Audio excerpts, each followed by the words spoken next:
Hello to our channel Paramount GS zone. स्वागत है आप सभी का। मैं अजीत सिंह।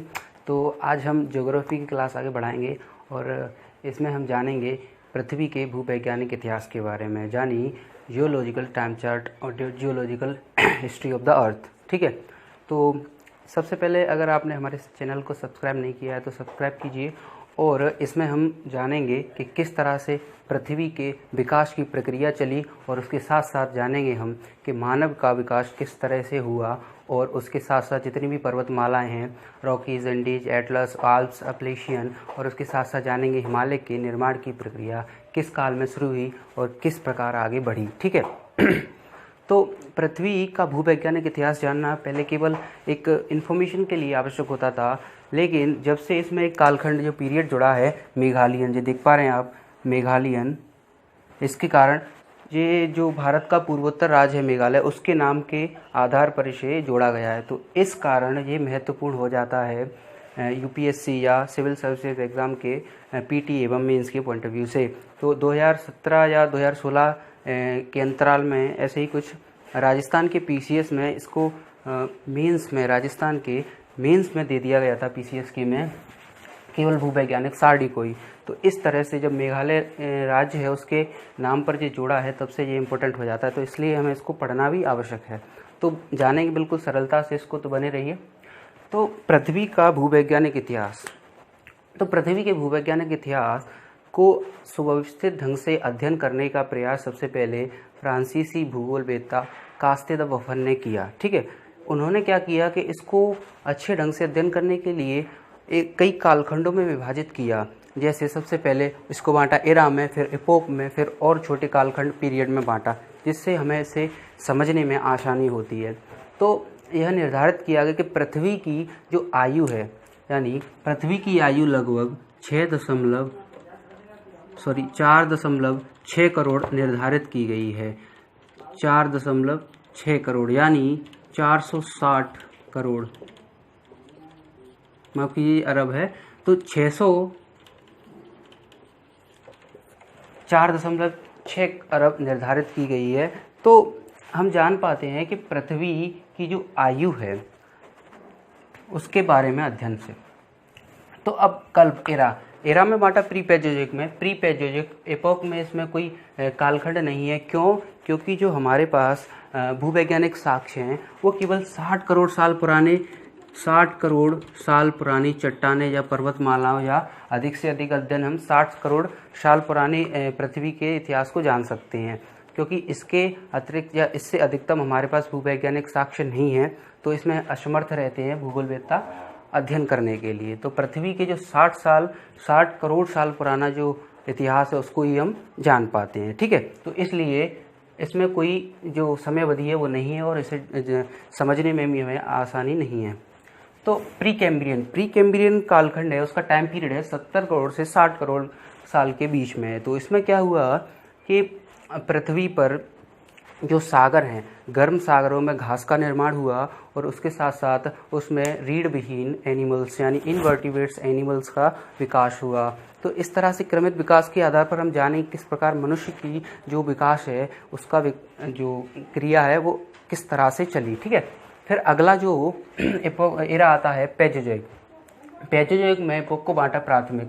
तो इसमें सबसे पहले कैम्ब्रियन आता है। यहाँ से बिल्कुल हमारे पास भूवैज्ञानिक साक्ष्य हैं और इसके आधार पर हम आसानी से अध्ययन कर पाते हैं। तो सबसे पहले इसका कालखंड देखें हम, तो इसका टाइम पीरियड है 60 करोड़ से 50 करोड़ के बीच में।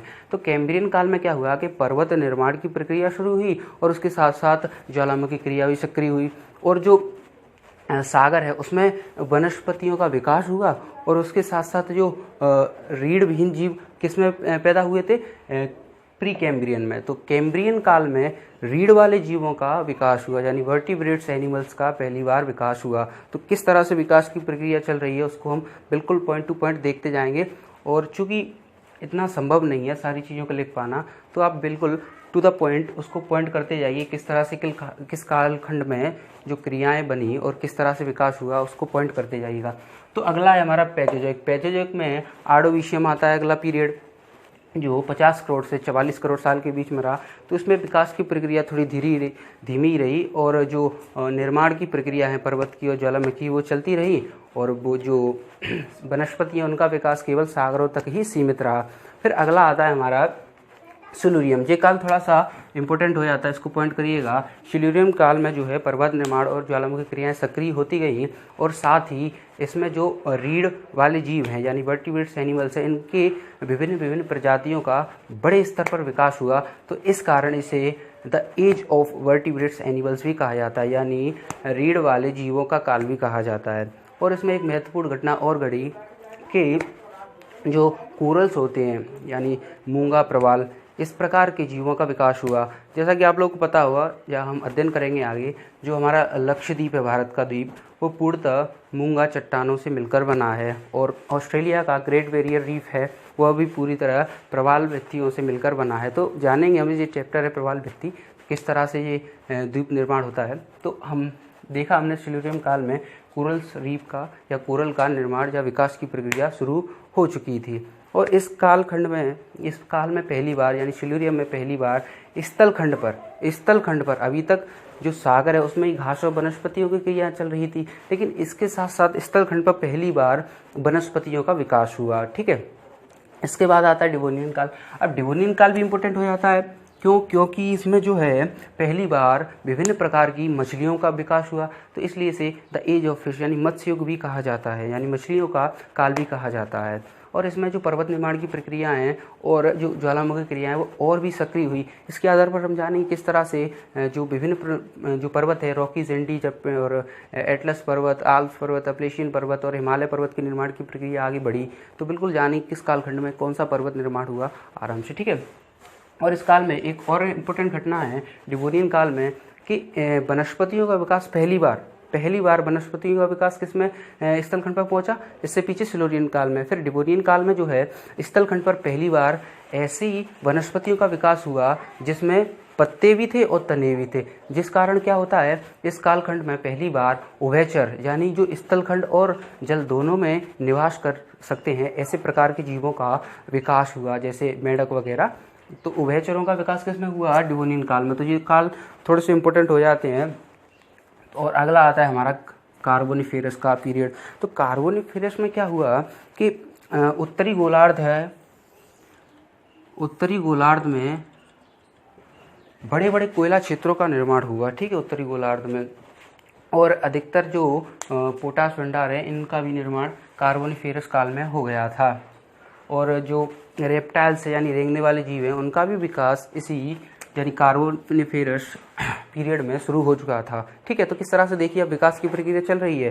पहले जो है रीढ़ विहीन वाले जीव आए, फिर वर्टिब्रेट्स एनिमल आए, फिर उभयचर आए, फिर उसके बाद आगे रेप्टाइल्स यानी रेंगने वाले जीव आए। फिर देखें हम किस प्रकार मेमल्स और इस तरह से एपी वगैरह आते हुए एक मानव के विकास की प्रक्रिया हुई।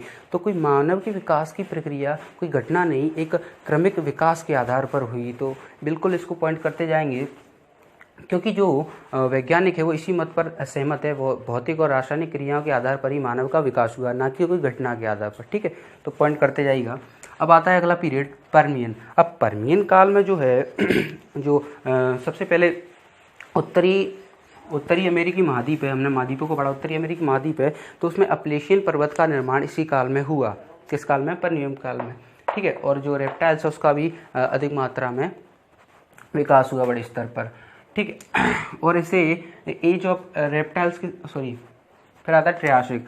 तो अगला जो हमने पढ़ा कौन सा, पहला प्री पैचोजोइक होगा, फिर पैचोजोइक होगा यानी Archaean, Precambrian, Cambrian, Ordovician, Silurian, Devonian, और आगे बढ़ते कार्बोनिफेरस और पर्मियम, और आगे हमारा जो एरा आता है वो आता है मीसोजोइक। इसको बड़ा एपोक में बांटा है, द्वितीयक में, और इसमें जो है 3 पीरियड्स हैं। सबसे पहले ट्रियासिक आता है।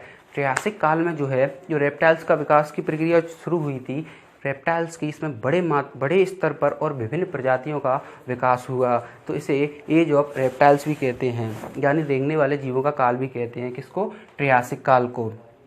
और ट्रियासिक काल के साथ साथ जो है जो उत्तरी अमेरिकी महाद्वीप में अपलेशियन पर्वत का लास्ट में निर्माण हुआ, तो उसके साथ साथ रॉकी या इंडीज पर्वतों का भी इसी काल में निर्माण हुआ ट्रियासिक काल में। जो समय अवधि है उसको भी पॉइंट करते जाएंगे आप, जो इम्पोर्टेंट तो नहीं है लेकिन आपको जानना जरूरी है कि किस समय में, किस कालखंड में कौन से पर्वत और किस प्रकार विकास की प्रक्रिया चली।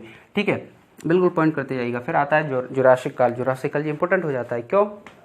क्योंकि जो पृथ्वी है, स्थलखंड पर पहली बार डायनासोर जैसे जीवों का विकास हुआ। ठीक है, डायनासोर जैसे जीवों का विकास किस काल में हुआ? जुरासिक काल में। तो ये इम्पोर्टेंट है, जुरासिक काल में डायनासोर जैसे बड़े स्तनपायी जीवों का निर्माण हुआ। अब क्रिटेशियस काल आता है, और एक और घटना है इसमें जुरासिक काल में, जो चूने के पत्थर है उसके भी विकास की प्रक्रिया जुरासिक काल में ही स्टार्ट हुई। ठीक है, तो किस तरह से देखा हमने। अब आता है क्रिटेशियस काल। क्रिटेशियस काल भारत के भूगोल के दृष्टिकोण से काफ़ी महत्वपूर्ण हो जाता है। क्योंकि जो भारत का भौतिक विभाजन है 5 भागों में विभाजित है, जैसे हिमालय और उत्तर भारत का विशाल मैदान, और इसी प्रकार से तटीय मैदान और प्रायद्वीपीय भारत इसमें बटा हुआ है। तो प्रायद्वीपीय भारत पे क्या हुआ? प्रायद्वीपीय भारत में बड़े स्तर पर बसाल्टिक लावा का उद्गार हुआ। किसमें? क्रिटेशियस काल में प्रायद्वीपीय भारत पर, जिसका विस्तार लगभग 5.5 लाख वर्ग किलोमीटर क्षेत्र दायरे में फैला, जिसके आधार पर एक ट्रैप का निर्माण हुआ, जिसे दक्कन ट्रैप भी कहते हैं। इसके विखंडन की प्रक्रिया शुरू हुई। इसके विखंडन से काली मिट्टी, ठीक है, इसके विखंडन से काली मिट्टी का निर्माण हुआ, जिसे स्थानीय रूप से रेंगुर भी कहते हैं। तो देखा हमने क्रिटेशियस काल जो भारत के भूगोल के दृष्टिकोण से काफ़ी महत्वपूर्ण है, इसको पॉइंट करते जाएगा। किस एरा में था जी? मीसोजोइक में, द्वितीयक एपोक में, और क्रिटेशियस काल में इस तरह से निर्माण हुआ। ठीक है, तो किस तरह से देखिए हमने पॉइंट्स, तो एक बार इसको रिवीजन करेंगे। सबसे पहले प्री पैचोजोइक, मीसोजोइक और आर्कियन, प्री कैम्ब्रियन, कैम्ब्रियन, फिर आता है हमारा डिवोनियन, तो आर्डोविशियन, सिल्यूरियन, डिवोनियन, फिर आता है कार्बोनिफेरस और पर्मियम। फिर अगले मेसोजोइक में चलते हैं, ट्रियासिक, जुरासिक, क्रिटेशियस काल। फिर अगला आता है सेनोजोइक एरा में इपोक हमारा तृतीयक। इसी काल में देखेंगे हम कि हिमालय पर्वत है, हिमालय के निर्माण की प्रक्रिया शुरू हुई। बेहद इम्पोर्टेंट है ये, हिमालय की निर्माण की प्रक्रिया तृतीयक काल में हुई। ठीक है, इसलिए हिमालय को तृतीयक युग पर्वत भी कहते हैं, तृतीयक युग का पर्वत भी कहते हैं इसे। ठीक है, क्यों? क्योंकि इसमें निर्माण की प्रक्रिया पूर्णतः संभव हुई। तो अब इसको पहले पैलेयोजोइक। अब पैलेयोजोइक में क्या हुआ कि जो अटलांटिक पर्वत है और हिंद महासागर है, इन सागरों का विकास किस में हुआ? पैलेयोजोइक में इस तरह से विकास हुआ। और इसमें पहली बार मैमल्स का विकास भी हुआ, जो स्तनपायी जीव हैं उनका भी विकास किस में हुआ? पैलियोशीन में इस तरह से विकास हुआ स्तनपायी जीवों का। और फिर आगे आता है इयोशीन में पहली बार हिमालय के निर्माण में, जैसे आपको पता होगा हिमालय 3 श्रेणियों में विभाजित है। तो जो ऊपरी हिमालय है, यानी हिमालय 3 पार्ट्स में डिवाइड है, आपको पता होगा। सबसे पहले महान हिमालय, फिर आता है हमारा लघु हिमालय, फिर शिवालिक श्रेणी। तो जिस प्रकार देखें कि महान हिमालय के निर्माण की प्रक्रिया शुरू हुई। जिस प्रकार से ये 3 श्रेणियों में बटा है, सबसे पहले महान हिमालय जानेंगे इसको भारत के भूगोल में हम। सबसे पहले जो महान हिमालय, उसके निर्माण की प्रक्रिया शुरू हुई किस काल में? इयोशीन में महान हिमालय के प्रकार जो विकास है उसकी प्रक्रिया शुरू हुई। और इसमें जो अटलांटिक पर्वत और हिंद महासागर है, उसका विकास जो लास्ट में हो गया था, उसको और ज़्यादा अच्छे ढंग से हुआ। क्योंकि जो ऑस्ट्रेलियाई प्लेट है, भारत और ऑस्ट्रेलियाई प्लेट और यूरेशियाई प्लेट, तो इनकी टक्कर से हिमालय का निर्माण हुआ, जिसके कारण जो निक्षेपों के कारण उत्तर भारत का निर्माण हुआ। और इस तरह से देखेंगे आगे भारत की जो भौतिक संरचना है जो वर्तमान में वो निर्धारित हुई। फिर आगे आता है हमारा अलिगोशीन में यूरोप के आल्प्स पर्वत है, यूरोप का जो आल्प्स पर्वत है उसके निर्माण की प्रक्रिया शुरू हुई किस काल में? आल्प्स पर्वत के निर्माण की प्रक्रिया शुरू हुई किस काल में? ओलिगोशीन में। फिर आता है मायोसीन। मायोसीन में जो लघु हिमालय उसके प्रकार निर्माण की प्रक्रिया शुरू हुई किस काल में? मायोसीन में। देखा हमने किस तरह से। और फिर आगे प्लायोसीन। प्लायोसीन में जो है शिवालिक श्रेणी, जो हिमालय की अंतिम श्रेणी है, उसके निर्माण की प्रक्रिया शुरू हुई किसमें? प्लायोसीन में। तो जिस तरह से, और इसमें ही पहली बार मानव के पूर्वज कहे जाते हैं जो एपी कपी ऐसे जीवों का निर्माण हुआ तृतीयक, यानी जब शिवालिक श्रेणी है उसमें, यानी प्लायोसीन में। तो इस तरह से जाना हमने हिमालय की निर्माण की प्रक्रिया शुरू हुई और किस तरह से मानव के पूर्वजों का विकास भी इस काल में हो गया था। ठीक है, अब आता है हमारा प्लीस्टोसीन, अगला और लास्ट। ठीक है, यानी नियोजोइक काल और चतुर्थक युग में प्लीस्टोसीन पीरियड में। तो इसमें जो है इसकी प्रमुख विशेषता यह है कि अमेरिकी महाद्वीप में 4 उप हिमयुगाए है ना, तो 4 उप हिमयुगाए किसमें? प्लीस्टोसीन में। और इसी में जो है धीरे धीरे हिमयुग के बाद पर्वतों का, और छोटे छोटे पर्वत हैं और विभिन्न प्रकार की जो झीलें हैं अमेरिकी महाद्वीपों में, उनका निर्माण भी प्लीस्टोसीन में हुआ। फिर आगे आता है हमारा होलोसीन।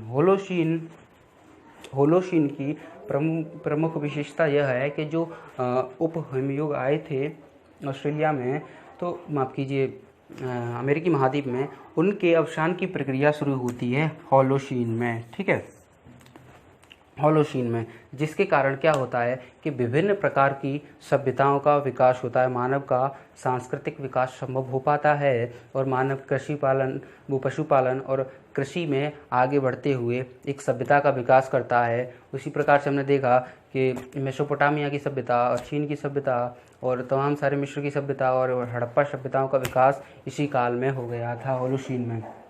अब जो पीरियड बांटा है भारत के पूर्वोत्तर राज्य मेघालय के नाम पर, मेघालयन पीरियड, जो इम्पोर्टेंट हो जाता है बेहद, जिसके कारण क्वेश्चन बन सकता है और बना भी है। मेघालयन काल में इसका पीरियड देखें 4200 से लेकर के कंटिन्यू अभी भी चल रहा है, यही काल जारी है अभी पीरियड मेघालयन। तो इस काल में जो है, इस काल का विभाजन शुरू होता है वैश्विक शुष्कता के साथ। शुष्कता के आधार पर जो है माना जाता है कि जो विश्व की जो महान सभ्यताएं हैं, मेसोपोटामिया, हड़प्पा, मिस्र की सभ्यता और इन सब की सभ्यताओं का जो है अंत हो गया था वैश्विक शुष्कता के आधार पर। तो किस तरह से हमने देखा, बिल्कुल जियोलॉजिकल टाइम चार्ट यानी भूवैज्ञानिक समय सारणी, उसको बिल्कुल आप लोग बार बार वीडियो को देखते रहिएगा और जो पॉइंट बताएं उसको पॉइंट करिएगा बिल्कुल, और आराम से इसको अध्ययन करिएगा। अब ये ना केवल जानना जरूरी है बल्कि इसको एग्ज़ाम के पॉइंट ऑफ व्यू से काफ़ी इंपॉर्टेंट मान लिया गया है, क्योंकि इसमें मेघालयन राज्य जुड़ गया है, मेघालयन राज्य के आधार पर पीरियड जुड़ गया है, तो इसलिए ये हमारे एग्ज़ाम में बेहद इंपॉर्टेंट हो जाता है। ठीक है, तो इस तरह से एक बार हम मेरे साथ रिवीजन करेंगे। सबसे पहले एरा को बांटते हैं हम प्री पेजोजोइक, पेजोजोइक, मीसोजोइक, सीनोजोइक और नियोजोइक। फिर इसके इपोक आते हैं, इपोक पहले में नहीं है, पहले प्री पेजोजोइक उसको बांटा नहीं है। क्यों? क्योंकि हमारे पास केवल 60 करोड़ साल पुरानी भूवैज्ञानिक साक्ष्य है, उसके आधार पर हम अध्ययन कर पाते हैं। 60 करोड़ साल पुरानी चीज़ों का अध्ययन हम नहीं कर पाते। तो इस तरह से कोई शक नहीं, इसमें शक आते केवल 2 पीरियड हैं, आर्किन, प्री कैम्ब्रियन। फिर अगला आता है हमारा क्या नाम है, पेजोजोइक। पेजोजोइक में 6 पीरियड हैं, यानी सबसे पहले आता है हमारा कैम्ब्रियन, फिर आर्डोविशियम, फिर सिल्यूरियम, फिर डिवोनियन, फिर कार्बोनिफेरस, फिर पर्मियन आता है, फिर लास्ट में मीसोजोइक आता है, यानी क्रिटेशियस काल इसी में आता है मीसोजोइक में, यानी ट्रियासिक, जुरासिक, क्रिटेशियस। फिर अगला आता है हमारा सेनोजोइक। सेनोजोइक में जिस तरह से हमने देखा कि Pliocene, Palaeocene, Eocene, Oligocene, Miocene, Pliocene. फिर लास्ट में हमारा नियोजोइक बचता है प्लीस्टोसीन, होलोसीन, और इसमें देखा हमने ग्रीनलैंडियन, नॉर्थ ग्रीपियन और मेघालयन जो इम्पोर्टेंट हो जाता है। तो इसके साथ ही हमारा ये चैप्टर खत्म होता है। तो आप लोग वीडियो को बार बार देखते रहिएगा और इसमें जो पॉइंट बताएं उसको बिल्कुल आराम से अध्ययन करिएगा। तो उम्मीद है आप लोगों को वीडियो पसंद आई होगी, तो इसको ज़्यादा से ज़्यादा शेयर कीजिए और सब्सक्राइब कीजिए चैनल को। धन्यवाद। आप स्क्रीनशॉट लेना चाहे तो ले सकते हैं।